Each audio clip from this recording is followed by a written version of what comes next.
எழில் சுடர் சீரியலில் இப்போ ஒரு அட்டகாசமான எபிசோடு வந்திருக்கு. வீடியோ பிடிச்சிருந்துச்சுன்னா லைக் பண்ணிட்டு பாருங்கள் ஃப்ரெண்ட்ஸ். வேலு வந்து அவசரப்பட்டு கையில் கிடச்ச ஆளையும் வந்து விட்டுட்டோமே, இப்போ எப்படி அந்த பொண்ணையும் சுடரையும் கண்டுபிடிக்க முடியலை, இவரையும் கண்டுபிடிக்க முடியாமல் இப்படி நடுவில் மாட்டிக்கிட்டோமே, கையில் கிடச்ச வெண்ணையை வந்து விட்டுட்டோமே, சரி போய் முதல்ல வந்து தேடுவோம் அப்படின்ட்டு வேலு தேடிக்கிட்டு இருக்காப்புல. அந்த சமயத்தில் தான் ஃபோட்டோகிராஃபர் வந்து ஃபோட்டோ எடுக்கிறதுக்காக வந்து கேட்குறாங்க. எழில் வந்து வேண்டாம் அப்படின்னு சொல்லிடுறாங்க. உடனே வந்து அஞ்சலி வந்து உடனே அப்பா ஃபோட்டோ எடுத்துக்கணும்பா ப்ளீஸ், எனக்கு ரொம்ப பிடிக்கும் இல்லை அப்படின்னு சொன்னோன்னே சரி ஃபோட்டோ எடுத்துக்காங்கன்னு சுடர் கூட வந்து நின்று ஃபோட்டோ எடுக்கிறாங்க. ஃபோட்டோகிராஃபர் வந்து வரிசையாக வளைச்சி எடுத்துக்கிட்டு இருக்கப்போ வந்து சார் ஒரு ஜோடியாக நில்லுங்க சார், ஜோடியாக நின்று ஒரே ஒரு ஃபோட்டோ மட்டும் எடுத்துக்கலாம் அப்படின்னா இல்லை அதெல்லாம் ஒன்றும் வேணாம் அப்படின்னு சொல்லிட்டு அஞ்சலி பாப்பாவை கொடுத்துட்டு வந்து எழில்கிட்ட கொடுத்துட்டு நவுந்து போகிறாங்க. கரெக்டாக வந்து சுடர் கையை பிடிச்சி இழுத்து நில்லு, நீயும் நில்லு ஃபோட்டோவில், நீ இல்லாமல் நான் இன்றைக்கி தனியாக இருந்திருக்கேன் அப்படின்னு சொல்லிட்டு ஃபோட்டோ எடுங்கன்னு சொன்னோன்னே எழிலும் வந்து ஃபேமிலியாக ஃபோட்டோ எடுக்கிற மாதிரி எடுத்துகிட்டு இருக்காங்க. அந்த வழியாக மனோகரி வந்து குழந்தைங்களை அழைச்சிட்டு வந்தோன்னா அப்பா கூட வந்து ஃபோட்டோ எடுத்துக்கிறப்பார் அஞ்சலி, நம்மளும் போய் எடுப்போம் அப்படின்னு சொல்லிட்டு மனோகரி கிட்ட ஃபோனை கொடுத்துட்டு எல்லா குழந்தைங்களும் ஓடி வந்துடுறாங்க. வந்தோடனே வரிசையாக எல்லாரையும் வளைச்சி வச்சு ஃபோட்டோ எடுத்துக்கிட்டு இருக்காங்க. இதை பார்த்தோன்னா வந்து செம கடுப்பாயிடுறாங்கன்னே சொல்லலாம் நம்ம மனோகரி. தள்ளுமா நீ பார்த்தியா, இந்த காலத்தில் இப்படி ஒரு ஃபேமிலி வந்து 4 குழந்தைங்க கூட வந்து ஹஸ்பண்ட் அண்ட் ஒய்ஃப் எவ்வளோ சந்தோஷமாக இருக்காங்க, இதெல்லாம் பார்க்க கொடுத்து வச்சுருக்கணும் அப்படின்னு சொல்லிட்டு அங்கே வர்றவங்க போகிறவங்க எல்லாம் சொல்லி பார்த்துக்கிட்டு இருக்காங்க. அதை பார்த்தோன்னா மனோகரி வந்து இன்னும் கடுப்பாயிடுறாங்க. அடுத்தது வந்து ஒரு ரேலி போகிறதுக்கு ரெடி ஆகிட்டு இருக்காங்க. அப்போ தான் வந்து அந்த ரவுடிக்கு வந்து காசை கொடுத்துட்றாங்க மனோகரி.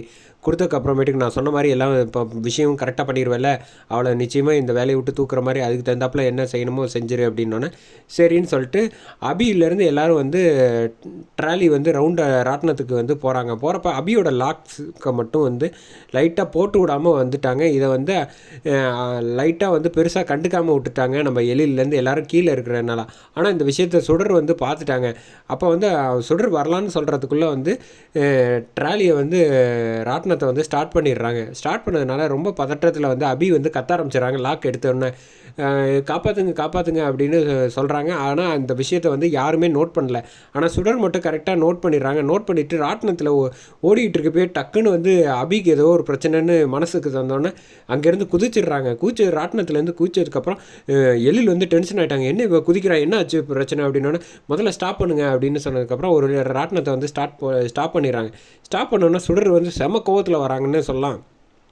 என்ன நினச்சிக்கிட்டு இருக்கேன், அபி உனக்கு ஒன்றும் பிரச்சனை இல்லையா அப்படின்னு, நீங்கள் எதுக்கு தேவையில்லாமல் கூச்சிங்க, உங்களுக்கு ஏதாவது பிரச்சனை ஆயிடுச்சுன்னா யார் என்ன பதில் சொல்கிறது அப்படின்னு அபி கேட்டப்ப நீ தானே கத்துன சேஃப்டி லாக் வந்து போட்டேச்சா இல்லையா, உனக்கு அது தெரியாமல் கைண்டு விழுந்திருக்கும் அப்படின்னோடனே அந்த ஒர்க் பண்ணி ஸ்டார்ட் பண்ணிகிட்டு இருப்பாங்களா மனோகரியோட ஆள் வந்து சொல்கிறாங்க, ஏமா தேவையில்லாமல் இந்த மாதிரி வேலையெல்லாம் கூச்சிக்கிட்டு இருக்கேன் அப்படின்னு சொன்னோன்னே யார், நான் என் வேலையை சரியாக செய்யலையா, நான் வந்து அபி வந்து கத்துனா அது என் மனசுக்குள்ள நல்லா கேட்டுச்சு, அதனால் சேஃப்டி பெல்ட் வந்து லாக் எடுத்துக்கிச்சு தானே அப்படின்னா, ஆமாம் அது ஏதாவது கைண்டு விழுந்திருக்கும், இதுவே பெரிய பொண்ணு அதனால் வந்து இறுக்கி பிடிச்சிக்கிட்டா, இதே அஞ்சலியாக இருந்தால் என்ன நடந்திருக்கும் அப்படின்னு சொன்னதுக்கு அப்புறம் தான் புரியுது எழிலுக்கு செம கோவத்தில் என்னையா நினச்சிக்கிட்டு இருக்கா, உங்களை நம்பி தான் குழந்தைங்களெல்லாம் வந்து ஏற்றி விட்றோம் அப்படின்னா மனோகரி அவனை வந்து காப்பாற்றி விடுறதுக்காக வந்து சரி போனால் போகுது எழில் விட்டுரு வா நம்ம வேறு ரைடுக்கு போகலாம் அப்படின்னு சொல்லிட்டு அழைச்சிட்டு வந்துடுறாங்க. அழைச்சிட்டு வந்ததுக்கப்புறமேட்டுக்கு இந்த பக்கம் வந்து ஒவ்வொருத்தர்கிட்டையா வந்து வேலு ஃபோட்டோவை காமிச்சு பார்த்தீங்களான்னு கேட்டுக்கிட்டு இருக்காப்புல. இந்த பக்கம் சாப்பாடு சாப்பிட்றதுக்கு வந்துடுறாங்க.